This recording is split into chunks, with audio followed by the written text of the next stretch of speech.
ओम नमो भगवते वासुदेवाय। दोस्तों, आज हम सुनेंगे कार्तिक महात्म्य के दूसरे अध्याय की कथा। तो दूसरे अध्याय के अनुसार भगवान श्री कृष्ण बोले, हे प्रिय, जब गुणवती ने राक्षस द्वारा अपने पिता और पति की मृत्यु का समाचार सुना तो बड़ा दुखित होते हुए विलाप करने लगी। वह कहने लगी, मैं अभागी हूँ, जो मेरे पति और पिता मुझे छोड़कर चले गए। अब मैं कहाँ जाऊँ, किसकी शरण लूँ, जो मेरे अपार दुख को दूर कर सकता है। अनेक प्रकार से दुखी होते हुए वह मूर्छित हो गई। जब वह कुछ संभली तो उसे अपने पति और पिता की क्रिया का स्मरण हो आया। तब गुणवती ने अपने घर की सभी वस्तुएं बेच दी। उससे जो पैसे मिले उनसे अपने पति और पिता का संस्कार व श्राद्ध आदि कर्म किया। गुणवती उसी नगर में रहते हुए भगवान विष्णु की भक्ति करते हुए तथा एकादशी एवं कार्तिक मास के व्रत को जीवन पर्यंत करती रही। भगवान श्री कृष्ण कहते हैं, हे प्रिय, मुझे एकादशी और कार्तिक व्रत अत्यंत ही प्रिय है। ये दोनों ही व्रत सुख और मुक्ति देने वाले हैं। इन व्रतों को करने से संतान और संपत्ति प्राप्त होती है। जो व्यक्ति तुला राशि में सूर्य रहने पर कार्तिक मास में प्रातः काल स्नान करते हैं, वे कितने ही पापी क्यों न हो, मुक्ति को अवश्य ही प्राप्त करते हैं।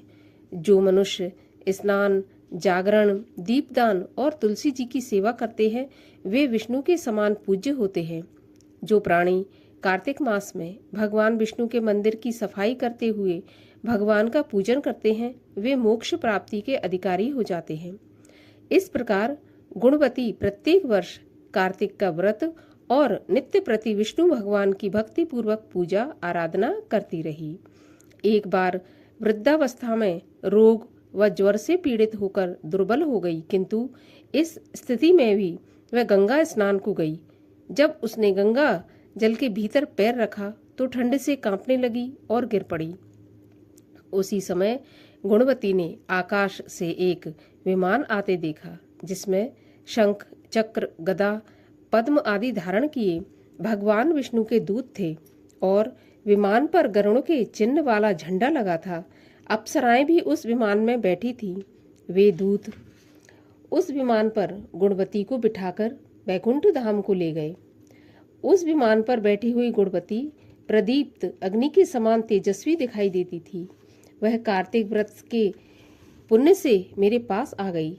जब ब्रह्मादि देवताओं की प्रार्थना पर मैं इस लोक में आया तो मेरे साथ मेरे गण भी आ गए।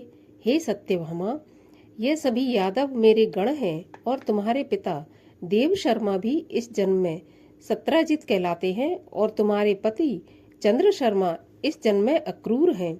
हे देवी, तुम वही गुणवती हो जो कार्तिक व्रत के पुण्य प्रभाव से मेरे लिए अत्यंत प्रिय हो।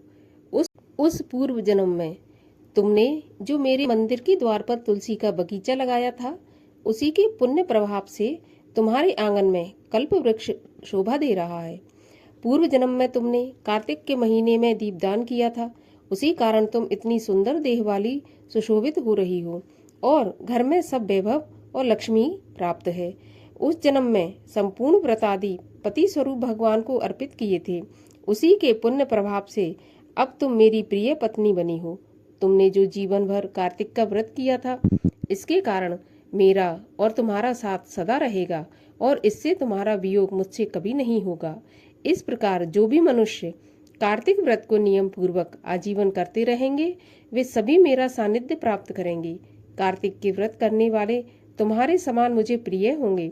अनेक प्रकार के यज्ञ, दान, व्रत, तप करने वाले प्राणियों को जो फल प्राप्त होता है, उससे अधिक फल सहज ही कार्तिक का व्रत करने से प्राप्त हो जाता है।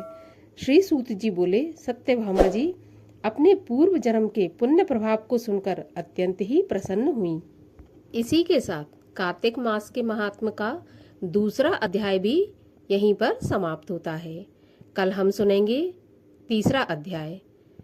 अगले और अध्याय सुनने के लिए चैनल पर बने रहिए और हमारे चैनल को सब्सक्राइब कर लीजिए।